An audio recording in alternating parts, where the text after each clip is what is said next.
वक्त की बड़ी खबर, जहां मानसून सत्र में फर्जी ग्राम सभा का मुद्दा उठाया गया है। भूपेश बघेल ने फर्जी ग्राम सभा का मुद्दा उठाया है। तो आपको बता दें कि यहां पर ग्राम सभा में गलत प्रस्ताव की जानकारी दी गई, ऐसा भूपेश बघेल का कहना है। वित्त मंत्री ओपी चौधरी का विधानसभा में जवाब भी से लेकर सामने आया। ग्राम सभा में गलत तरीके से प्रस्ताव हुआ, ओपी चौधरी का कहना था।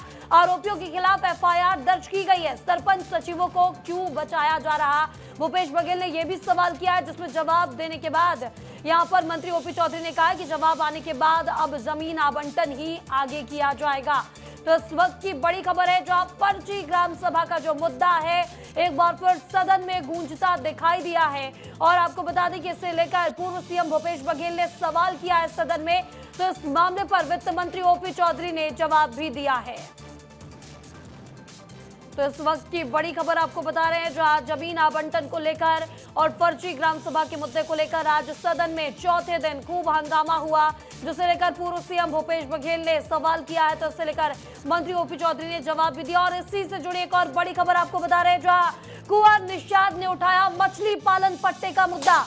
सवाल पर कृषि मंत्री रामविचार नेताम ने जवाब दिया है। मछली पालन नीति 2022 के तहत पट्टा दिया गया है, गैर मछुआ समिति को आवंटन हुआ है, कुंवर निषाद कह रहे हैं। तो कलेक्टर ने की है जांच, मंत्री का कहना है। रामविचार नेताम कामधेनु विश्वविद्यालय में अनियमितता को लेकर भी सवाल किया गया है। तो जेम्स पोर्टल में खरीदी पर भ्रष्टाचार की आशंका है, गड़बड़ी की जांच कराई जाए, ललित चंद्राकर ने इसकी मांग की है। तो इस वक्त की बड़ी खबर आपको बता रहे हैं, जहां मछली पालन पट्टे का मुद्दा भी उठाया गया है और जेम पोर्टल में खरीदी को लेकर भी एक बार फिर यहां पर मुद्दा उठाया गया है। क्या किसी सहकारी समिति के सदस्यों का निर्धारण सदस्यता पंजीयन एवं संचालन का वर्तमान मछली पालन नीति के तहत किया जाता है या छत्तीसगढ़ सोसाइटी अधिनियम 1960 तथा उसके नियमों एवं उप विधियों के अनुसार सहकारिता विभाग द्वारा किया जाता है? मान्यता 7, 8, 9 कोटेशन के माध्यम से किया था, जबकि पूर्व में है कि जेम्स के द्वारा खरीदी करना है। और इसमें जो उत्तर आया उसमें दिखता है कि जो मशीन जो खरीदी किए हैं वो एक ही दर से खरीदे, उसमें कहीं ना कहीं भ्रष्टाचार उसमें दिखाई देता है। कुलपति जी द्वारा वह इसमें जांच बैठाया गया और खुद ही उसमें जांच किए गए। जो प्रथम कमेटी जो बना गया था, उस कमेटी के द्वारा प्रथम जो खरीदी हुआ उसमें भ्रष्टाचार पाया गया, ऐसा प्रथम दृष्टि दिखता है और कुलपति ने भी कहा है। उस ये सभी मशीनरी जो उपकरण परचेज हुए हैं, 1 से 6 तक के उपकरण जेम के यही बीट से जो शामिल थे, इसलिए एक ही कंपनी के L1 आया था, जिसे ये निविदा उन्हें दिया गया। जहाँ तक समिति के अवैध होने की बात आपने किया है, ये समितियां तो अभी तक वैध हैं। रही बात कि उसमें कोई अनियमितता हुई है, तो इसकी जांच भी समिति के द्वारा पहले भी माने वहाँ के स्थानीय कलेक्टर के माध्यम से जो शिकायतें आई थी, उसके आधार पर जांच हुई है। जांच के रिपोर्ट आए हैं, उसमें भी इन्होंने बताया है कि कोई गड़बड़ी नहीं हुई। इसके बावजूद मुझे लगता है कि इसमें कुछ और हमें जांच करने की आवश्यकता है। हम उसके विधिवत हम जांच करा रहे हैं समिति के माध्यम से।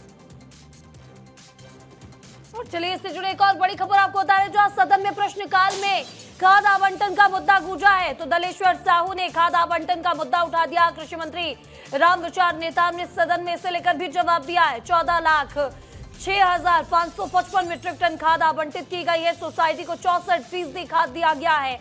मंत्री रामविचार नेताम ये कह रहे हैं, और निजी दुकानों को 36% खाद दिया गया है। तो इस खबर पर ज्यादा जानकारी के साथ हमारे छत्तीसगढ़ ब्यूरो चीफ मृगेंद्र पांडे जी हमारे साथ जुड़ चुके हैं। मृगेंद्र जी, आज कृषि के क्षेत्र से कई सवाल यहां पर विधानसभा में उठाए गए, चाहे वो जेम पोर्टल का मामला हो, चाहे वो मछली पालन के लिए आवंटन का मामला हो, या फिर यहाँ खाद का मामला हो। और वही एक बड़ा मुद्दा उठाया गया फर्जी ग्राम सभा का। खूब हंगामा देखने को मिला है।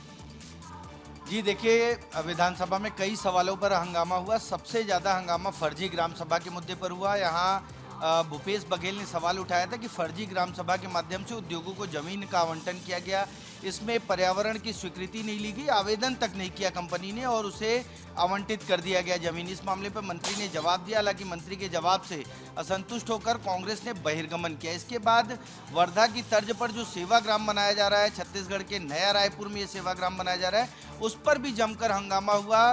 भूपेश बघेल और अजय चंद्राकर के बीच तीखी बहस हुई। बाद में अजय चंद्राकर को माफी मांगनी पड़ी इस मामले पर। 200 करोड़ का मामला है। मंत्री ने कहा कि ये जो पैसे का खर्च किया जा रहा है वो नियमों के तहत किया जा रहा है, लेकिन अजय चंद्राकर ने कहा कि 200 करोड़ रुपए, जनता के 200 करोड़ रुपए किसी एक व्यक्ति की इच्छा के लिए खर्च नहीं किया जा सकता है।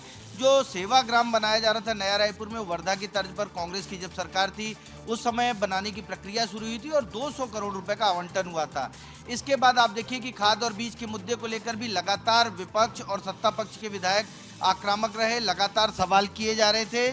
कांग्रेस ने जो उद्योगों को फर्जी ग्राम सभा के माध्यम से जमीन आवंटन हुआ उस पर बहिर्गमन किया। इसके साथ ही लगातार हंगामा होता रहा अलग अलग मुद्दों पर। जी, लगातार अलग अलग मुद्दों पर हंगामा हो रहा है, चौथा दिन भी हंगामे की भेंट चढ़ा। तमाम जानकारी के लिए आपका बहुत बहुत शुक्रिया।